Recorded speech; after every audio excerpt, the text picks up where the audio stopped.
D-A-S-C-O. D-A-S-C-O.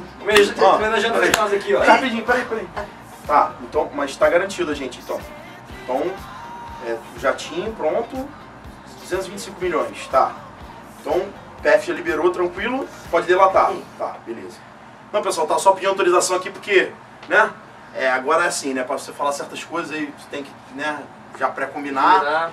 Já combina e aí... o avião cai. Porque é perigoso. Por isso que cada um, passagem um pra cada um aqui, né? Separado, porque o negócio tá meio complicado, né? E hoje, né, pessoal, estamos aqui... Eu vou... Venezuela. Eu vou pra Nova York, encontrar meu amigo Joe, meu amigo Joe Babbitt. A gente vai se encontrar lá na Quinta Avenida, vamos, né, comer uns steaks, né? Porque parece que por lá a vida está boa, né? Ou em Benfica, né, Benfica. Enfim, gente, desculpe o nosso prazer meio mórbido, mas é porque são muitos anos esperando por esse momento. Momento histórico que está aqui. Eu não acredito que o que nós vamos falar hoje aqui é realmente atualidade, né? Porque é atualidade, né? Hoje nós vamos falar sobre a delação da JBS e a crise política do Brasil. E isso você só vai encontrar em algo que está rapidamente, antes que a Lava Jato, né, chegue ao final, vamos buscar aqui no fundo do sol aqui o nosso X da atualidade. Muito divertido, muito vingativo, muito investigativo. Gente, hoje é um dia histórico, estamos aqui no Projeto X, né, com sorrisos meio bobos no rosto, né, porque é momento, né, pessoal, do retorno de Jedi, né. Vamos hoje, né, eu sei que você vai começar aí, mas vocês são esquerdistas, os nazistas, gente... Os barbudos. Barbudos. Gente, primeiro, a minha barba ela é grande porque é pra disfarçar minha figura, pra parecer uma pessoa mais bonita, certo? Segundo, que, né, posso até ser de esquerda, mas o momento agora é o momento da gente analisar, pessoal, o que está acontecendo nesse caldeirão político brasileiro, né? Preparamos aqui para você uma aula com uma linha do tempo ampla e você vê um largo paredão aqui, né, pessoal? Paredão triplo. Hoje vamos fazer um A3, um ménage à trois, né? E nesse contexto, pessoal, falar sobre o que verdadeiramente é uma grande bacanal, né? Que é o que acontece. Vou tentar fazer uma aula séria, vai ser difícil, limite zero, né? Então vamos tentar fazer uma varredura, pessoal, vindo ali dessa chamada Nova República, né, com o nosso tio Sarney ali a partir de 85, e varrendo até o contexto atual, né, vamos bater essa bolinha aí. Mestre Gabriel Mendes, considerações iniciais aí pra gente poder trabalhar? Primeiro é um prazer inenarrável a gente estar aqui. Tô eufórico, tô nervoso. Prazer inenarrável estar de volta e, meu amigo, isso aqui, né, não é pouca brincadeira. Eu vim até com um uniforme retrô, né? Pô, retrô, moleque. Vintage.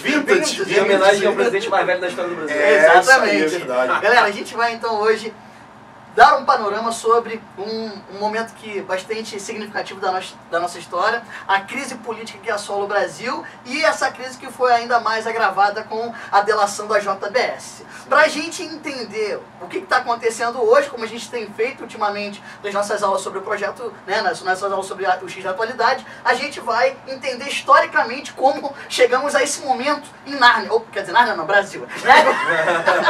Como é que a gente chegou aqui nesse momento na nossa história. Essa aula vai dar muito view, hein, meu irmão? Ou vai ser recorde de dedinho provate, né? Vamos ver como é que vai ser. Galera, então a gente tem risco do processo também, que eu tô bolado. Garota aí. A gente veio, a gente trouxe aqui então, é verdade, a gente trouxe aqui então uma linha do tempo pra gente entender como é que politicamente a gente viu esse processo, né, no Brasil. Vamos entender, o período da Nova República se inicia justamente com o fim do período da ditadura militar. A gente tem a ascensão então de José Sarney, na verdade, bem sabemos que não foi Sarney o escolhido indiretamente, lembremos disso, das nossas aulas lá sobre o período, sobre a ditadura militar. Tancredos falece em abril de 1985, assume José Sarney. José Sarney, que a gente sabe, oriundo... Tancredo era avô de quem? De um menino aí, de um garoto aí, de um tal de... G-A-S-C-O Dos Jimenez! G-A-S-C-O Então, galera, Tancredo Neves, que deveria ter assumido o posto da presidência, né, o primeiro presidente no processo da redemocratização, acabou falecendo e em seu lugar assumiu José Sarney. E aí, pessoal, o que acontece a partir daí? A gente precisa entender o que de fato nos interessa em relação ao governo do Sarney. Sabemos sobre os planos econômicos, todos mal sucedidos, o Brasil vindo de um momento conhecido como década perdida, mas para nós aqui interessa isso aqui, ó, a famosa Constituição de 1988. Por quê? Essa Constituição vai estabelecer princípios que muitos deles vão ser acabar sendo ali um pouco, né, colocados em xeque, e a gente percebe que essa Constituição, chamada por Ulisses de Guimarães, aquele um dos principais idealizadores, como Constituição Cidadã, trará uma série de informações e de princípios importantes. Lembrando que ao longo do período da nova República, a gente vai perceber que essa Constituição, ora vai aparecer como uma perspectiva progressista de mudanças, e ao mesmo tempo vai se criar toda uma série de embates, principalmente por conta da via econômica. E esse é o grande entrelaçamento que a gente precisa acompanhar na aula de hoje. A gente tem por um lado o governo... Surgiu, mestre!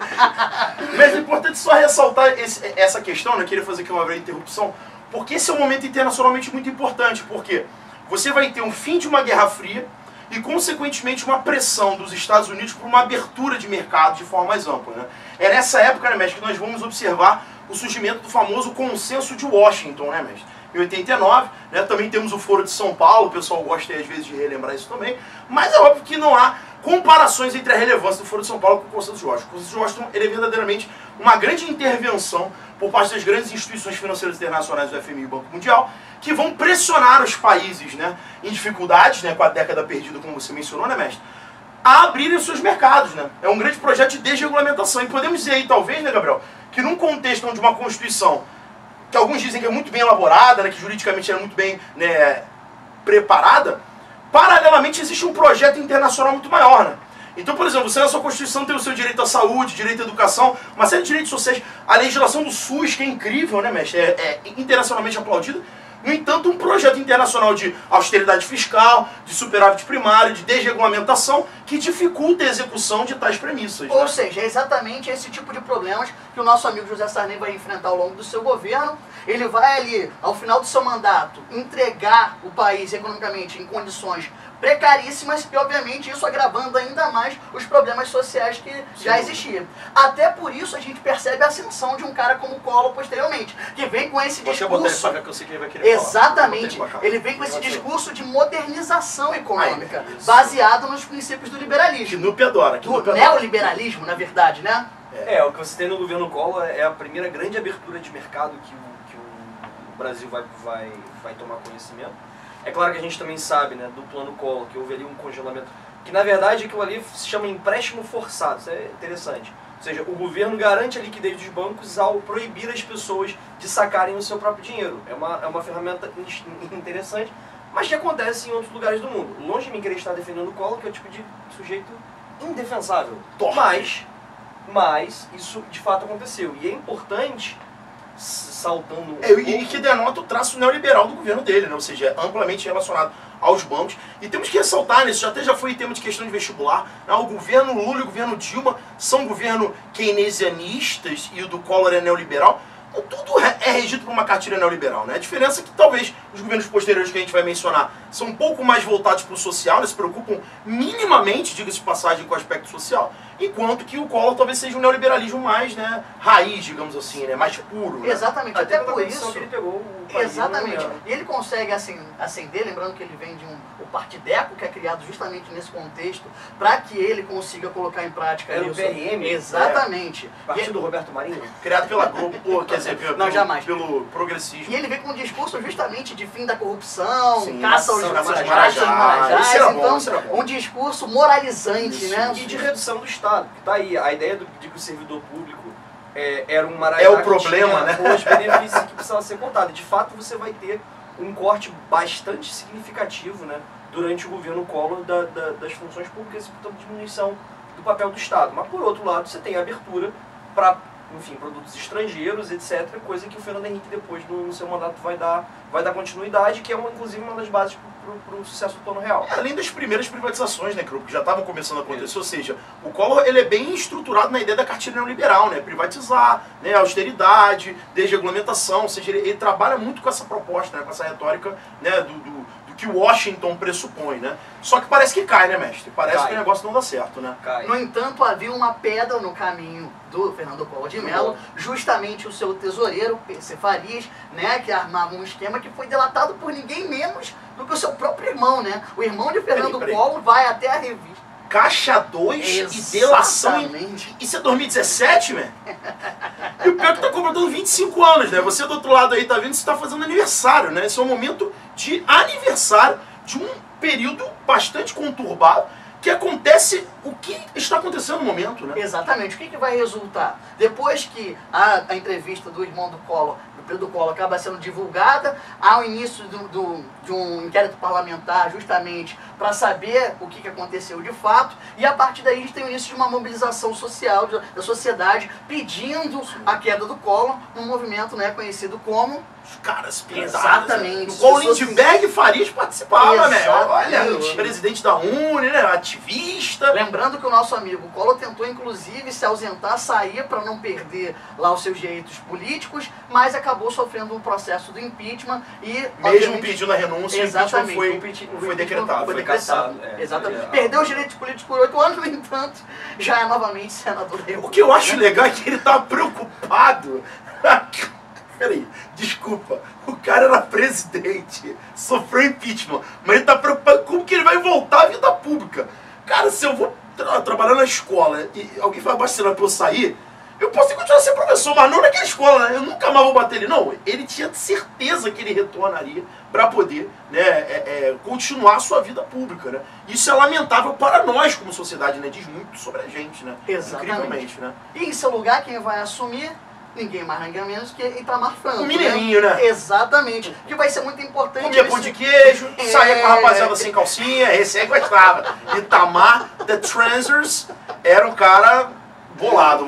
Sobre esse escândalo? Não. Ele foi pra Sapucaí, sei lá, pra um evento, e aí ele tava com a modelo na época lá, uma mulher sem calcinha. Tiraram várias fotos da Pussy e Itamar do lado, assim. Itamar... Dizem que ele não sabia, né? Que foi uma parada assim meio ao acaso, a mulher foi, né, chegou do lado ali. Mas ninguém nunca sabe de nada. Foi interessante, né? Foi interessante. Mas o Itamar, o que eu acho engraçado do Itamar, porque a história trata o Itamar como se fosse um cara meio bocó, né? Meio bobinho. E na verdade o Itamar ele vai ser condutor do que, me permita aqui a incorreção, se eu estiver exercendo ela, o melhor plano político da era democrática brasileira, né? O Plano Real, com todos os seus defeitos, com todos os seus problemas, traz uma estabilidade para a moeda que é nova até então, né? E isso permite ao Brasil uma retomada de crescimento, né, de industrialização, foi bastante significativo. E muitos atribuem ao Fernando Henrique, né, essa questão.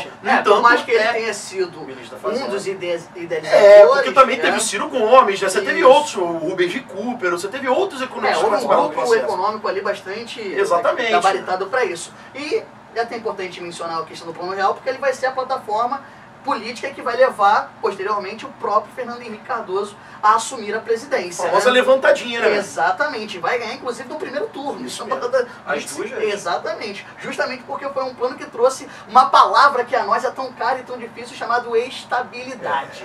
Né? A estabilidade econômica. Fernando Henrique, me permite fazer às vezes aqui, né, pessoal? Porque aqui nesse púlpito vai ser meio difícil, né? Então eu vou fazer, às vezes, da galera mais pró-PSDB, né?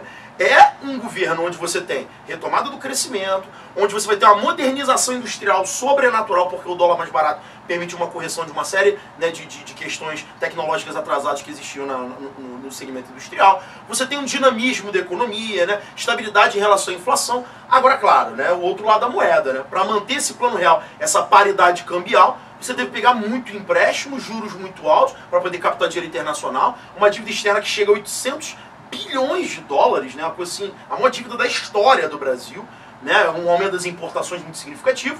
Então, assim, existem os prós e contras, mas no geral, acho que houve mais o pró, né? Porque o próprio Lula depois parece que continua mas com essa o grande mesma debate premissa, que acontece dentro do governo do Fernando Henrique é que ele tem um passado ligado ao pensamento de esquerda, um sociólogo importante, e que abandona um pouco das políticas sociais em virtude da política econômica, né? Sim. Então a gente vai perceber também ao longo do governo do Fernando Henrique Cardoso um aumento da criminalidade, da violência, um aumento da desigualdade social, e o processo de privatizações que ele dá continuidade no governo, durante o governo dele, inclusive lá em 97 com a venda da Telebrás, né, com esse processo de privatização, houve em 98 já uma acusação de favorecimento de empresas dentro desse processo.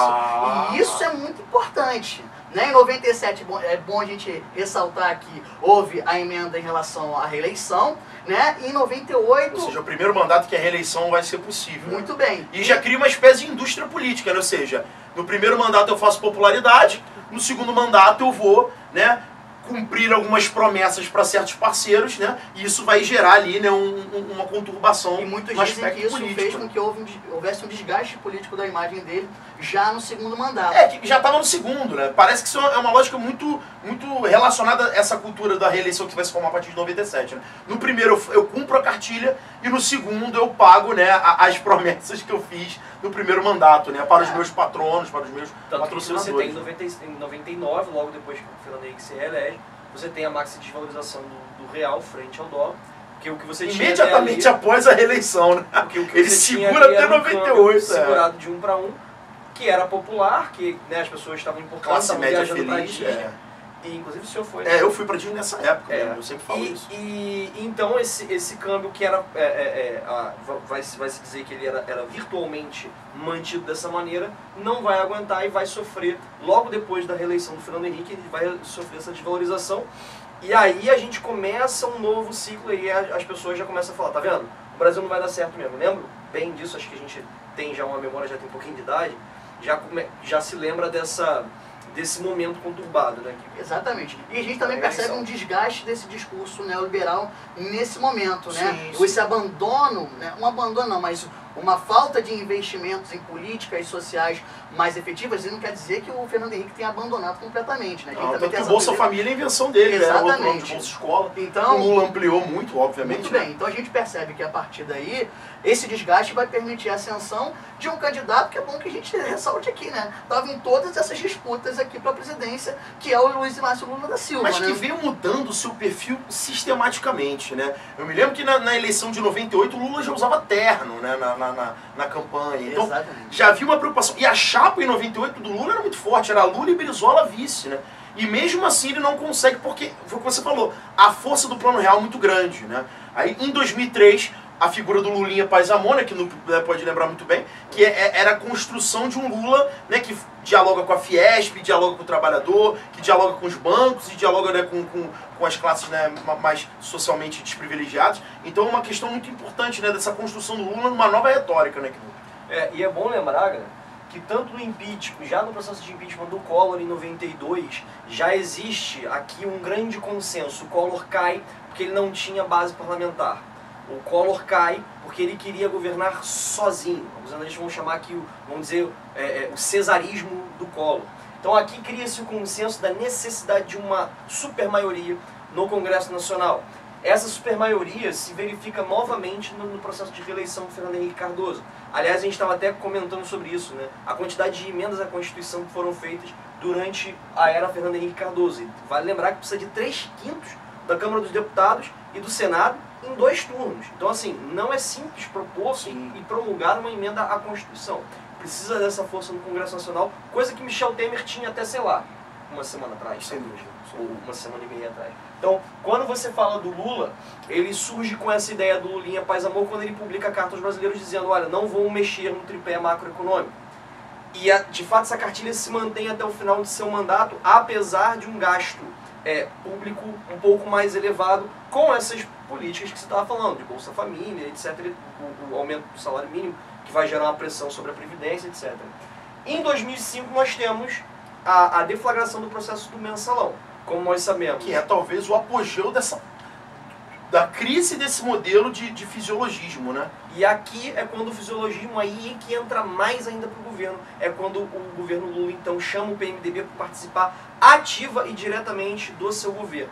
né, o que você tinha ali era a busca por apoio. Houve compra de voto no Congresso Nacional durante o processo nacional. Então o que você tinha era uma tentativa de apoio ao varejo, e o que você passa a ter aqui agora é a instituição da venda, né, da distribuição dos cargos no alto escalão, nos ministérios, etc., para poder manter o Lula no poder. E o Lula não é apeado no poder também, assim dizem os analistas, por conta desse processo. Beleza. Então, pessoal, esse é um divisor de águas, né? Vamos pro break rapidinho e a gente continua.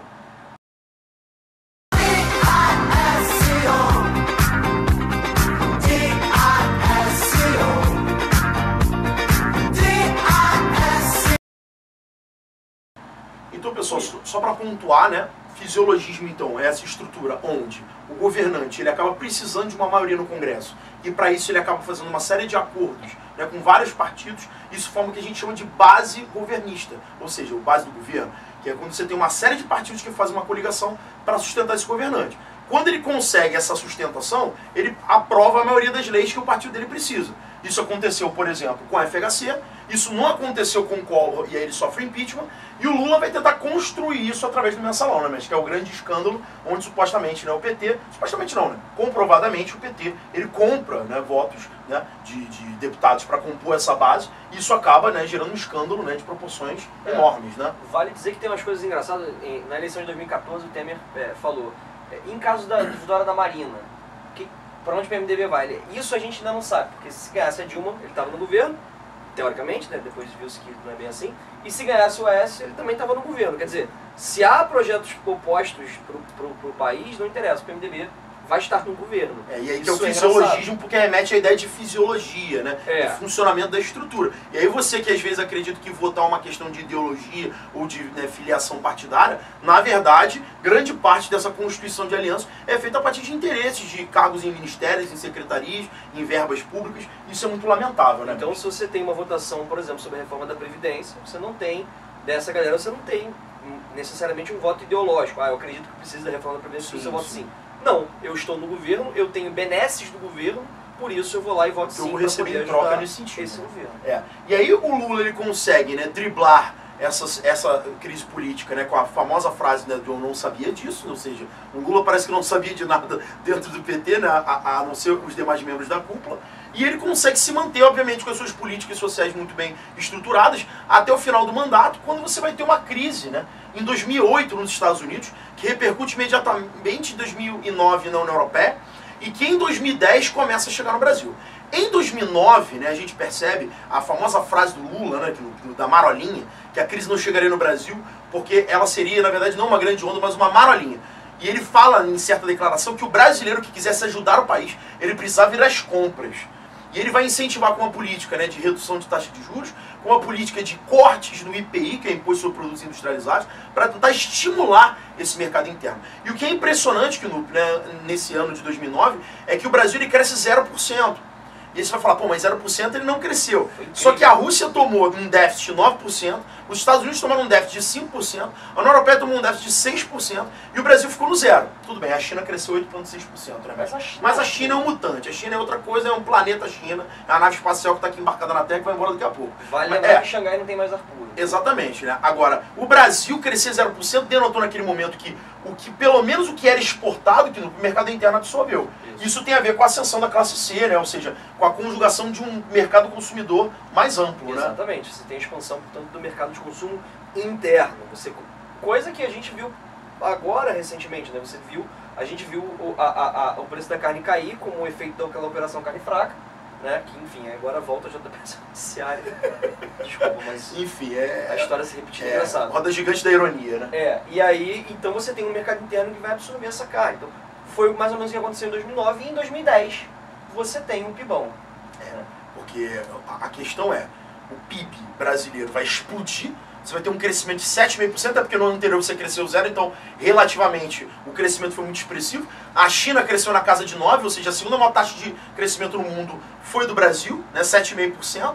O Pernambuco, a gente conversava aqui antes da aula, cresce 15%, a gestão do Eduardo Campos, né, que, né, com o porto de Suape, né, se tornando-se o maior porto do país. Isso é uma coisa verdadeiramente impressionante. A China ascendendo a segunda posição na economia mundial e os emergentes pegando fogo, né, ou seja, a economia muito aquecida. O Lula com isso consegue eleger Dilma Rousseff, que é uma política que não tinha o mínimo carisma, né, que não tinha um apelo público, até porque sempre fez parte do corpo técnico, né, vinha de uma longa história do PDT, né, ligado a um brisolismo, vai se filiar ao PT. Encontrar resistências dentro do PT por conta da sua história. Exatamente, porque não estava ligado ao histórico do PT, toda a cúpula petista queimada pelo processo do mensalão, e o Lula vai eleger como sua sucessora, e tendo o Knupp em mãos esse trunfo desse grande crescimento econômico, né, consegue eleger uma política que não tinha muita história, né? Eu lembro que a propaganda política do Lula, ele aparece, agora começa o programa Dilma aí. Oi, eu sou o Lula.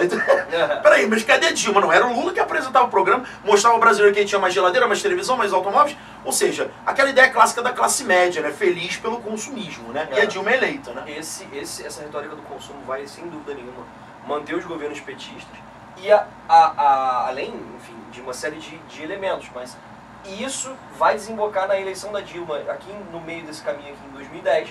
E aí você tem então um processo de uma certa deterioração da economia brasileira a partir de 2012. Como consequência do cenário internacional, né, muitos teimam em não assumir isso, mas o cenário internacional ele continuava, né, num estágio muito complicado de retração de investimentos, né, de negociações dificultadas, e claro, a Dilma, não tendo também mais o mesmo respaldo que o Lula tinha internamente, vai acabar sofrendo uma série de resistências. Começa com uma política até de tentativa de incentivo, né, de desoneração de impostos para empresários, e isso é visto por alguns como o ponto central, né, do declínio econômico do seu governo, porque o Lula já tinha desonerado com o IPI, e depois ela desonera impostos salariais, ou seja, a arrecadação do governo diminuiu, dentro de uma agenda social muito grande.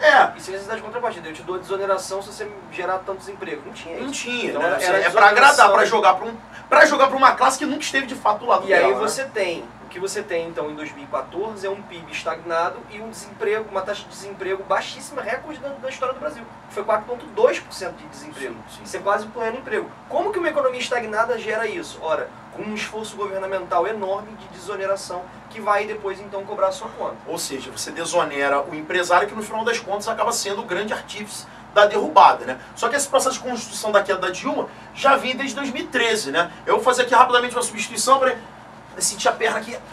Peraí, sentir. Em 2013, a gente vai ter a eclosão das manifestações de junho de 2013, que a princípio não eram um fora Dilma ou um anti-Dilma necessariamente, mas você vai ter, né, historiador, uma ascensão ou uma ida às ruas da nossa direita brasileira. E aí você começa a retórica do discurso da anticorrupção exatamente no momento em que o julgamento do mensalão vai acontecer. Lembrando, a gente pode... acontece em 2013. Exatamente. Lembrando que a gente pode retomar que esse discurso anticorrupção, ele já está presente, por exemplo, no discurso do Collor. Na ascensão política dele, esse discurso ele se torna um palanque político que depois, posteriormente, obviamente, os movimentos sociais vão se utilizar muito. É bom estabelecer, mais uma vez, linkando com o bloco anterior, que a Constituição de 1988 ela estabelece de fato um paradoxo. Ao mesmo tempo que você tem uma série de garantias sociais ali estabelecidas, você tem dentro de um contexto econômico uma série de obstáculos, uma economia indexada, uma economia, né, que passava por flutuações, vai encontrar um aumento ali de estabilidade durante o governo do FHC, o governo do Lula, e essa figura política que surge pós-Lula, Dilma, né, que não tinha um apreço e ainda sofria resistência dentro do seu próprio partido, vai perceber um aumento substancial do discurso, né, voltado contra a anticorrupção, lembrando lá do mensalão, que torna isso cada vez mais ativo, e a partir daí as manifestações. Só queria fazer um link interessante. O governo do FHC joga a responsabilidade ainda mais para estados e municípios sobre as garantias básicas. Qual é o resultado disso, galera? O resultado é que, quando em 2013 nós temos lá o aumento das passagens, que é apontado ali como a gota d'água, o estopim, essas manifestações eclodem, resultando nas chamadas jornadas de junho ali, que vão justamente reivindicar essas garantias que, na visão de alguns, estava sendo perdida. Sim. E é bom frisar que a partir desse momento você tem, e aí todo mundo aí deve lembrar um pouco do que foi o junho de 2013, foi um momento muito conturbado, os meses que vieram depois também nas grandes cidades do Brasil, mas é bom frisar que as pessoas acabaram não saindo da rua, especialmente quando você tem um consenso de uma parte da sociedade de que o PT precisava sair do poder. Então você tem, já em 2014, se não me engano, em março de 2014, você começa a ter as passeatas pedindo o impeachment da presidenta Dilma Rousseff. Isso já começa a acontecer ali, ou seja, antes da eleição, você já tem o início desse processo mais acirrado, mais acirrado e mais direcionado contra a figura da presidenta Dilma e, talvez, isso, né, de maneira mais ampla, contra o PT. Então o PT se torna um grande culpado pelo momento, e aí vale frisar que em 2013 a gente sai do cenário de PIBIM e se mantém no cenário de PIBIM, ou seja, você tem uma economia que começa a não dar, porque assim, galera, se crescer 10%, ninguém derruba. Assim, não tem como, se crescer 10%, gera emprego, gera renda, gera consumo, gera tudo. Então assim, não vai cair. Aqui você já tem uma mulher sem um histórico naquele partido, sem o carisma político de um Lula, que mesmo quem não gosta tem que admitir, tem que reconhecer, obrigado aí pela cola. E você tem então uma economia que não ajuda. Resultado, você tem um processo de desgaste bastante grande da figura da presidenta Dilma entre os anos de 2013 e 2014. Mesmo assim, ela se reelege. Com uma margem muito pequena, o que vai fazer com que alguns comentadores vão chamar de uma vitória de pirro, ou seja, foi 54 milhões contra 51 do hoje delatado e pré-preso, vamos criar a instituição do pré-preso, Aécio Neves. Lembrando teve que 51 milhões de votos. Exatamente, lembrando que dos palanques... Moleque, você um gorila correndo aqui, cara. O cara botou a roupa de macaco. Que isso, cara? Eu faço ideia. Sim, um dos palanques para que vão levar a figura do Aécio a ter uma disputa tão forte com a Dilma, justamente nessa acusação contra o PT em relação à corrupção. Ai, a história. Ai, como você é irônico. E era o discurso de quem? Exatamente. De Aécio. Né? Oi. De Aécio. Mandar vou avisar que vão ser 3 blocos, né? Pode falar. Pode falar. Ó, mas é o quê? Vai eliminar? Mas vai ter jatinho? Não, peraí. Tô negociando Jato aqui. não entra, não. Peraí, tô negociando. Jato não entra, não, porque ele morreu. É. Tô bolado. Não tem um de Pernambuco que vai vir aí que é bom, cara.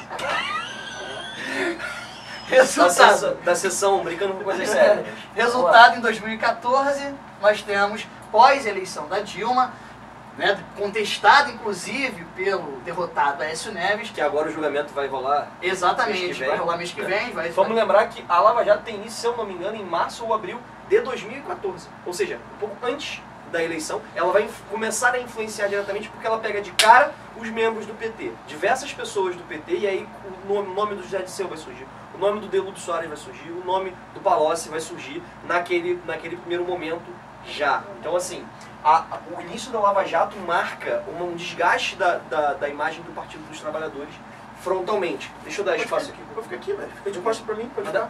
dá espaço? Eu fico encaixa aqui em você. Não, eu queria só ressaltar por quê. A figura a questão da Lava Jato, né, ela está muito encaixada no processo de tentativa até de fritura do próprio governo do PT. Por que a Lava Jato ela não começa antes, né? Era uma ideia de você tentar ter uma derrubada. A oposição, obviamente, buscava isso, né? E aí, pessoal, é importante você entender que aqui não é para fazer um antagonismo entre direita e esquerda. É óbvio que nós temos as nossas preferências políticas e elas já estão claras para você, mas a gente precisa fazer uma questão informativa, entendeu? Há um adiamento do início dessas investigações justamente para o ano eleitoral, para que você tivesse justamente uma fritura completa. E aí o que é mais perturbador no caso, né, dos golpistas que a gente vai falar daqui a pouquinho, sim, nós usamos aqui o termo golpe, até porque ele já é usado internacionalmente e nós temos licença para isso, é que justamente você vai ter, né, uma estrutura social tão larga, que alguns falam que é a questão do populismo, né, etc e tal, que não vai fazer com que mesmo assim o PT caia, né.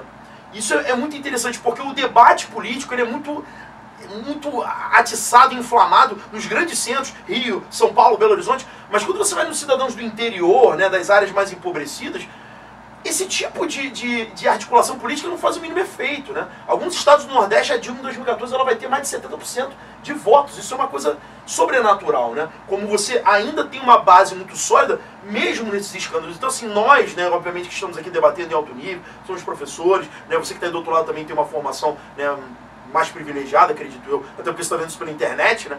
E você consegue debater as coisas com um grau de sofisticação e detalhamento muito grande. Mas quando isso chega ao cidadão comum, né, pro bem e pro mal, né, esse tipo de coisa não germina, né? É prato de comida. É prato de comida, exatamente. O Lula em 2002 falando que vai dar 3 refeições para cada brasileiro. Quando ele tira 30 milhões de pessoas da fome, isso gera um legado perene, né? Tanto que agora, com todos os escândalos, o cara tá para voltar, né? Ou seja, né, vote você no Lula. Não, é uma coisa impressionante. Como é que esse cara, depois de tantos escândalos, ele ainda está como favorito para uma eleição presidencial? É porque existe um legado relacionado ao que vai ser construído aqui que é muito grande. Aí, o que também mostra como o nosso povo é carente, né? Porque, né, 8 anos de uma política social já ganham, né, uma solidez eleitoral incrível, né? As pessoas, elas são muito necessitadas de qualquer coisa. É bom lembrar que uma das promessas do Lula, um dos programas de governo do Lula, no seu primeiro mandato, chamava Luz para Todos. Ou seja, tinha uma galera no Brasil que não tinha luz elétrica. Sim, sim. Tipo assim, aí depois a Dilma veio com Banda Larga para Todos, que não foi um sucesso. Mas é só pra gente ter noção da disparidade do que acontece no Brasil. De coisas elementares, né? Em 2013, em um espaço de 10 anos, portanto, você tem uma galera que não tinha nem luz elétrica, agora está sonhando em ter banda larga. Não tem, mas assim, é importante a gente tentar notar a diferença brutal do Brasil de hoje para o Brasil que a gente conheceu, a gente que viveu a década de 90 especialmente. Em dados a gente percebe, né? Inúmeros dados estatísticos que nos mostram que houve uma ascensão da classe C, da classe D, muito significativa, em torno de 30, 40 milhões de pessoas. Isso é um número muito substancial. 43 milhões de pessoas. E economicamente isso se reflete, né, Gabriel? Com mais empregos, com shoppings cheios. A Dilma vai conseguir a menor taxa de desemprego da história, que foi 4,8% de desemprego, né? Que é algo assim muito relevante, muito significativo, né, em termos, né, de redução. Ou seja, havia uma grande massa empregada. O país ele não crescia, mas havia uma relativa solidez. E essa solidez ainda está aí, né? Você está do outro lado aí, né, falando que o mundo está acabando, mas mais tarde você vai no restaurante japonês comer rodízio de 70 reais. O manequineco está lotado no final de semana. Você vai na Fogo de Chão, na Barra, tem pessoas entrando e saindo o tempo todo. Então, longe de mim dizer que isso abrange a sociedade brasileira. Tem muita gente que sofre, obviamente, né, 13 milhões de desempregados não é uma margem qualquer, é uma margem muito significativa, mas em comparação que o Brasil já viveu no seu histórico, né, dos anos 90 para cá, nós tivemos uma relativa solidez. O problema é que no governo Dilma estagnou, né? Isso. E alguém que já estava acostumado a um aclive, né, ou seja, a uma subida constante, você ter uma estagnação soa muito ruim para a sociedade, né? E aí você vai encaminhar-se para o golpe, né? E você tem perda de popularidade. Ninguém, como eu falei anteriormente, né, a gente falou que o Lula não é apeado do poder em 2005, graças a essa articulação dele com partidos como o PMDB. Mas também era muito complicado você derrubar o Lula naquele momento. Assim como era difícil derrubar a FHC em 98. E aí, naquele... A FHC em 98 não vai em nenhum debate, ele falta em todos e aí ele é eleito no primeiro turno. Em 2006 o Lula também não foi? No Exatamente. Foi só no segundo debater com o Alckmin. Exatamente. Mas do Alckmin... O Walkman é o que eu usava nos anos 80, mas que tinha uma fita, botava o Walkman, né? Aliás, me roubaram um Discman uma vez, uma sacanagem. O cara virou pra mim, isso é uma história rápida. O cara chegou pra mim no ponto de ônibus e falou assim: você sabe quando nos passa na abolição? Eu falei, não. Ele, então passa tudo. Eu falei, porra, então é foda. Por que o então é foda? Porque eu me pergunto, se eu soubesse o ônibus, ele falar, descobri a palavra-chave. 382. Ok, passou no teste, pode ir, tá vendo? Ou seja, o seu otário que não conhecia as linhas de ônibus do Rio de Janeiro, foi assaltado, perdeu o Discman, com certeza do Backstreet Boys, diga-se de passagem. Gente, vamos dar um break rapidinho, essa aula aqui com 3 blocos. Não, ganhei não, eu perdi porque era o Millennium, que era o melhor de todos, aqui tem I want me there. Voltando daqui a pouco, pessoal, valeu!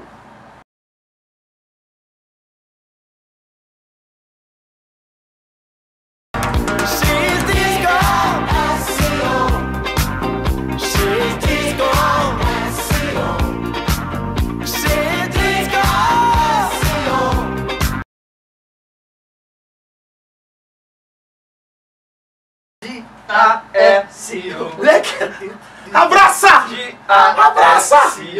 Caraca, moleque, meu braço já tá desfalecendo. Levaram minha irmã. Minha irmã já tá me caguetando. Moleque, acho que minha irmã já tá...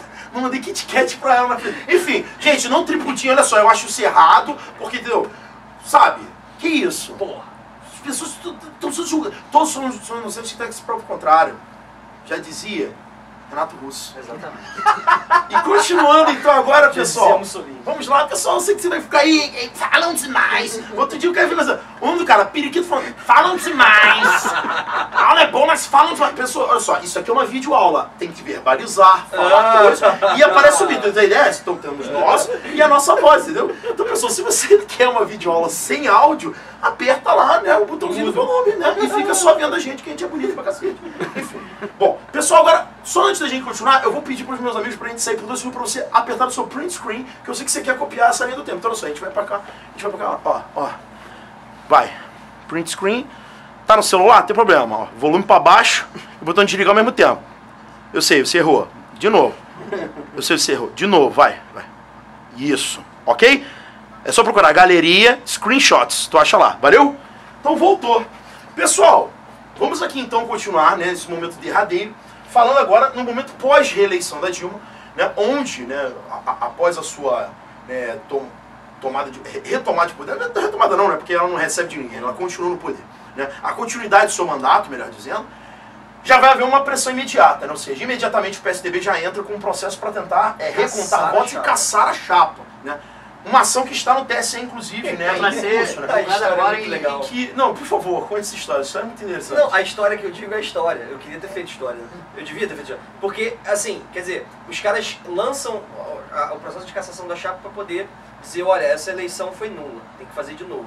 Aí começa a cassação. Mas a Dilma é empichada, assume Michel Temer, que traz o PSDB pro governo, e agora eles não podem tirar ação.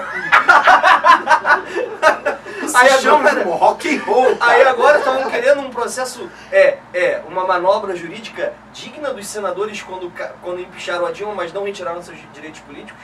É legal isso. É contradição. Ou bem, e na verdade cometeu crime ou bem não cometeu. Cometer mais ou menos é meio complicado. É o sapateamento da república, né? Ou seja, a ideia dos princípios republicanos, de respeito aos 3 poderes. E nesse momento começa uma fase muito confusa no Brasil, né, pessoal? Alguns falam em excesso do judiciário, né? E a gente tem que ter muito cuidado porque, né, parece que há uma crítica ao poder judiciário e não é isso, né? A gente fala sobre a questão do fisiologismo agora estruturado, porque o Temer, pós queda da Dilma, ele vai ter presidência, Senado e Câmara dos Deputados dentro de uma mesma estrutura, falando uma mesma linguagem, isso é muito preocupante, mas precisamos ver como é que é o processo contínuo até aí, né? Porque a Dilma é eleita presidente da República, reeleita, e temos na Câmara dos Deputados Eduardo Cunha, né? Que talvez seja o grande artífice desse processo que a gente observa isso, aqui, né? Isso está claro, isso foi dito pelo Michel Temer.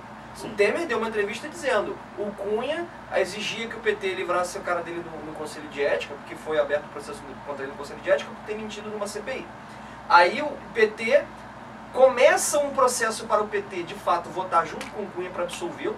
Há uma grande insatisfação da base do PT. Base do PT que eu estou dizendo são as pessoas que compõem o PT, que vão nas passeatas, enfim, que são filiadas ao partido, que começam a mandar mensagem e você corria o risco do PT ter uma desfiliação em massa caso o Eduardo Cunha, caso o PT ajudasse a livrar na cara do que já tinha sido visto na época do mensalão, né? Então, ou seja, seria uma segunda demandada.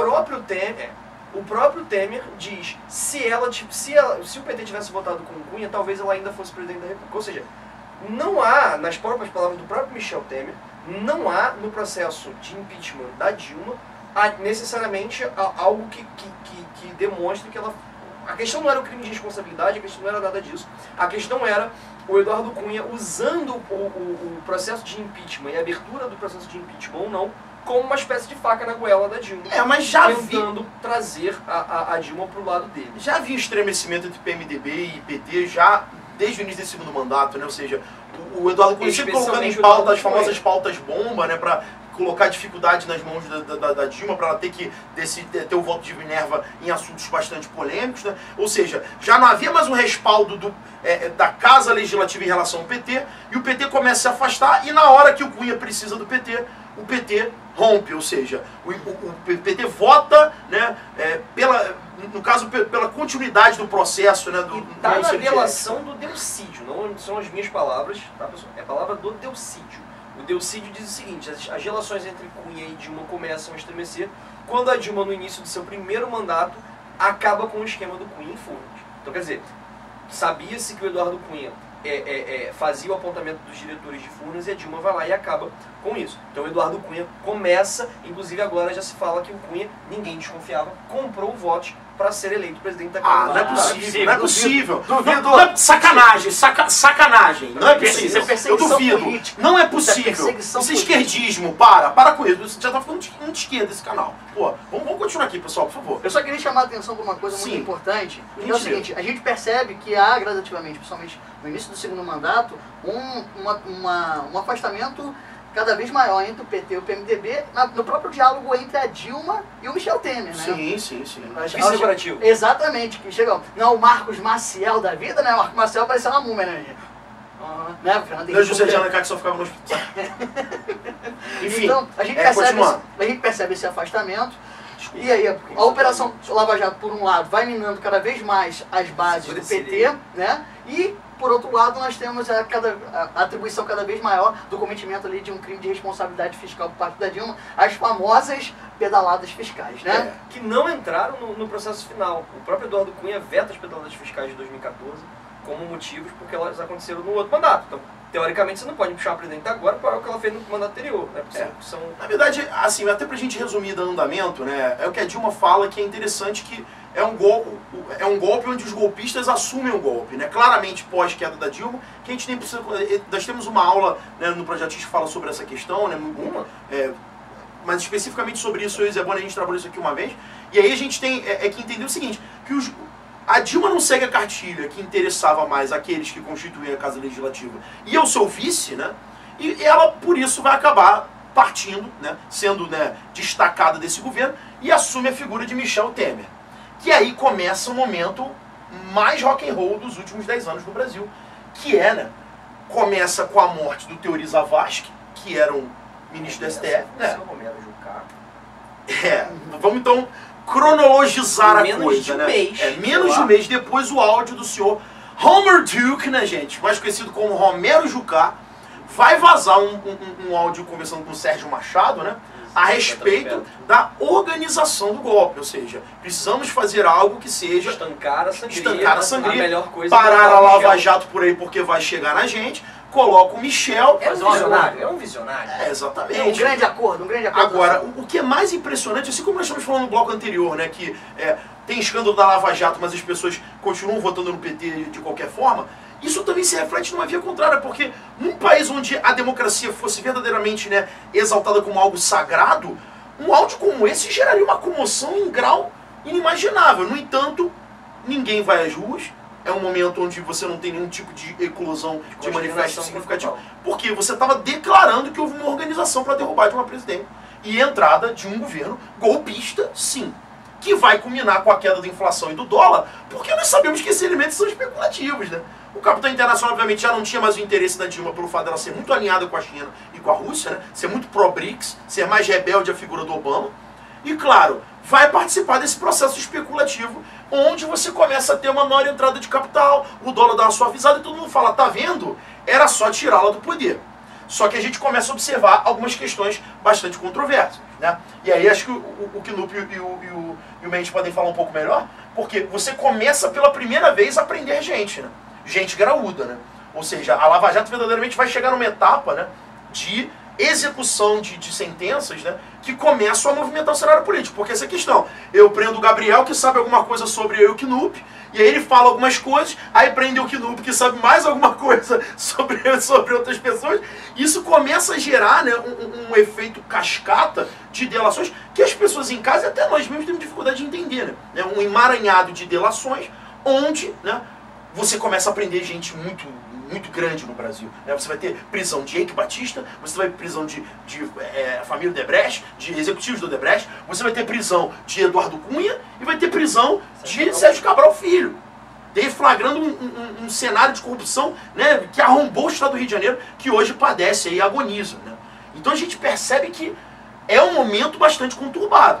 E talvez essa sensação que você tem agora de que, né, um termo bem chulo, né, que a merda está batendo no ventilador e está explodindo para todos os lados, né, mas verdadeiramente é esse o termo, é justamente por causa disso. Porque na hora que você começa a atingir os caras que o Jucá queria estancar a sangria, eles começam a botar a boca no trombone, né?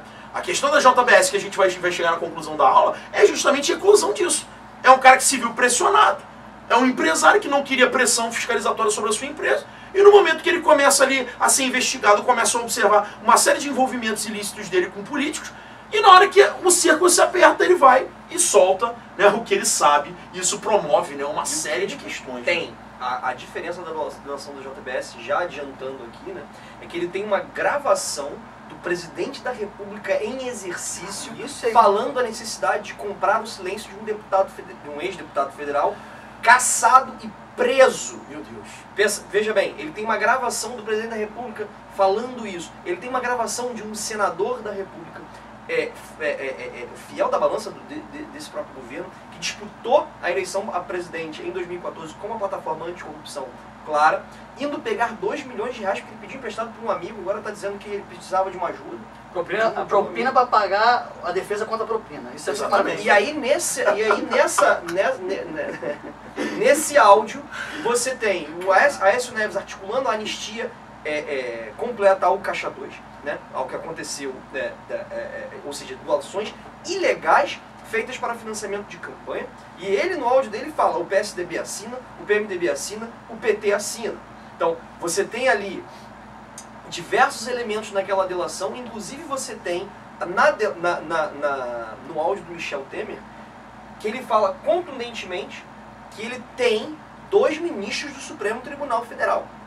Vale lembrar que no áudio do Aécio, ele fala que ele, Michel e Alexandre, será que é o Alexandre de Moraes, que naquele momento era ministro da Justiça, vai para o STF como resultado da morte do senhor Teori Zavascki num desastre de avião. De novo? Então, peraí, vamos construir. Peraí. E aí depois cai o avião do Teori, que era o relator da Lava Jato, ok? Isso. Teori Zavascki morre, né? Cai aqui em Paraty, no estado do Rio de Janeiro. E o presidente tem a premissa de indicar um substituto. Isso. E o substituto vai ser o ministro da Fazenda indicado por ele. Da Justiça, desculpa. Filiado ao PSDB. Filiado ao PSDB. Ou seja, ele coloca um PSDBista do governo dele. A última vez que isso aconteceu foi o Gilmar Mendes no governo Fernando Henrique. Exatamente. Só tô apontando um fato histórico. É só para destacar, não que haja alguma correlação, porque, né, o Gilmar é figura idônea, né, mas, né, o Teori morrer, né, e se ele processar, ele ganha. É complicado. É bom lembrar. Se ele vê essa porra processar, ele vai ganhar. Ele é ministro do Supremo. Não, mas eu falei que ele é idôneo, pô. Eu falei que o cara é idôneo. Não, isso eu tô falando. Só porque ele parece o menino da Praça Nossa, aquele personagem. Zé Plenário. Pô, nada a ver. Mas peraí. Aí você tem dentro desse processo a entrada de mais um agente no STF, numa fase que não se sabia que os julgamentos iam começar a chegar à esfera superior. Ou seja, que você precisaria de uma maior proteção política. Ele morreu no momento anterior que ele ia justamente dar ali o acerto, homologar as delações, né, da Odebrecht. Então ele morre justamente... Que são as delações mais polêmicas. Eu acho que a gente já pode entrar nessa parte das delações, né? Porque a Odebrecht, a da JBS ela é muito mais contundente porque realmente... Ela tem uma prova cabal. Ela tem a prova cabal, mas a da Odebrecht ela gera uma teia de incriminações, que é uma coisa impressionante, até porque a Odebrecht, né, pessoal, lembramos, ela está envolvida na construção de Brasília, né? Então, é uma empreiteira que está no Brasil há muito tempo. Então a gente precisa compreender que quando essas duas delações, Odebrecht e JBS, chegam a público, né, você começa a pegar gente muito grande, né? E isso torna-se caótico para esses agentes desse golpe, né?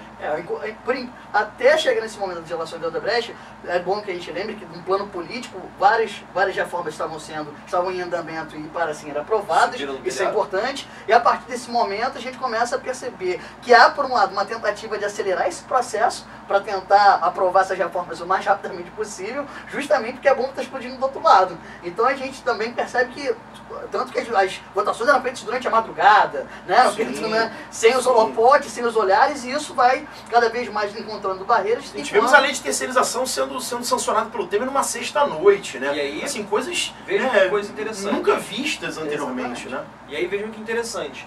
Michel Temer tem um áudio contra ele dizendo que ele comprou o silêncio de Eduardo Cunha, ou que ele autorizou a compra do silêncio de Eduardo Cunha. E ele não é apeado do poder pelo mesmo Congresso que tirou o Collor, que deu a base para o Fernando Henrique para o Lula e que derrubou a Dilma. Ou seja, a teoria de que você precisa de uma base pluripartidária de sustentação do seu governo se mantém. É claro que agora estar ligado à figura de Michel Temer começa a ser cada vez mais dramático. Sim. É aquele amigo que você quer evitar, né? É aquele amigo que aquele cara que você deleta do teu Face, que tira foto junto com ele. É o que o Michel fez com a Dilma nos momentos finais, né? Exatamente. Quando ele passou nem mais a responder. Você começa como? Parando de cutucar. Sim. Daqui a pouco você bloqueia, daqui a pouco você... Ronaldo Luciano Huck deleta o AS dos seus faces, acho que isso é sacanagem. É sacanagem, porque assim, agora tá precisando do apoio e vocês estão abandonando o menino. Nada a ver. É importante de frisar, galera, que a JBS, a delegação do Wesley Batista, ele disse que 179 deputados eleitos tiveram dinheiro de caixa 2 da JBS. Então assim, nós temos 1/3 do Congresso Nacional no bolso da JBS. Sim. Quer dizer, é uma situação bastante precária que o Brasil vive nesse momento e Michel Temer já declarou que não renuncia. E é bom frisar, por que não renunciar? Porque até pouco tempo atrás, a renúncia te tirava do holofote. Só que se ele renuncia hoje, ele perde foro. Ele perdendo o foro, e além disso, como ele é presidente da República, ele não pode ser investigado por fatos alheios ao mandato. Então qualquer coisa que ele tenha feito como vice-presidente, ele não pode ser julgado e ele não pode ser preso preventivamente. Então uma prisão preventiva, como é o caso do Cunha, como o do Cabral, o Eike Batista foi preso preventivamente, foi solto, enfim. Toda essa galera foi presa preventivamente, eles não foram condenados ainda. Um presidente da República só pode ser preso caso ele seja condenado. E um processo de condenação demora anos. Vale lembrar, agora, vamos saber o que vai acontecer quando ele sair do poder. Para fazer sentido também, né? Diferentemente, a gente mencionou até agora a primeira instância da Operação Lava Jato, que está ocorrendo na República de Curitiba. Sim. E que o Joás Batista não entregou a sua delação em Curitiba. Ele foi diretamente a Brasília. Sim. Por que será? E aí você começa a jogar luz sobre o fato de que... É onde o terreno é mais fértil, velho. É onde a soja cresce rápido, né? E aí você percebe, né, pessoal, uma implicação também de Aécio Neves nesse processo, que vai, né, ter o áudio, né, ligado a, como já foi falado aqui, a uma solicitação de um capital para bancar, né, o custos advocatícios de outras delações, né? Então há hoje um cenário bastante caótico em torno dessas duas figuras. A situação da Aécio é pior porque, como o Krupp falou, o Temer tem um foro mais privilegiado, né? O Aécio deve, né, sofrer algumas implicações primeiro, mas mesmo assim é um processo muito longo. Assim que você está se perguntando talvez do outro lado, por que o Lula não foi preso? Ele não foi preso e não será, até porque ele ainda está sendo julgado na primeira instância e esses processos são muito longos, né? Então é complicado. Ele pode ser preso preventivamente, mas sim, até o judiciário sabe que as consequências políticas podem ser grandes. E tem a questão de pagamento de fiança, né? O cara ele consegue às vezes evadir esse cenário. Então é óbvio que nós, como brasileiros, estamos cansados dessa questão e fizemos, né, uma análise de uma cronologia mais longa aqui hoje, justamente para você entender que não é um processo, né, ocasional, né? Não são fatores dos últimos 10 anos. O termo a maior corrupção da história vem sendo usado levianamente nos últimos tempos, mas precisamos entender que existe um mar de lama desde que essa nova república foi constituída, né? E a nossa vamos pensar no cenário pós-regime militar, né? Onde essa democracia ela foi reconstituída, né? Em moldes bastante precários, em terrenos bastante lamacentos e dentro de uma lógica fisiologista. Então a única diferença que pode ser feita é você, na urna, em 2018, votando em quem você realmente escolheu por critérios. Seja ele PSDB, PT, PSOL, né, democratas, escolha o seu candidato baseado em crenças, em convicções, em entendimento do que ele faz e do que ele propõe. Porque participar de maneira, né, sonolenta desse processo é contribuir para a formação desses congressos que realmente não defendem os interesses de ninguém na nossa sociedade. E é bom também falar, Thiago, que começa a se articular um cenário pós-Temer com eleição indireta e Rodrigo Maia, presidente da República, ele que teve 1% dos votos para prefeito do Rio de Janeiro. Puiachoca! Meu irmão, acho que vai ter troll esse ano aí, né, caipirinha? Aí hoje foram 3 blocos, cara, espero que vocês tenham gostado, galera, foi maravilhoso estar com vocês, beleza? Estaremos aqui com a galera do nosso Facebook para um chat gostoso e a galera aí do nosso YouTube, pessoal, nos amem mais, pois amamos muito vocês são mais 100 mil, mas para nós vocês são tudo que existe. Um beijo, valeu, galera!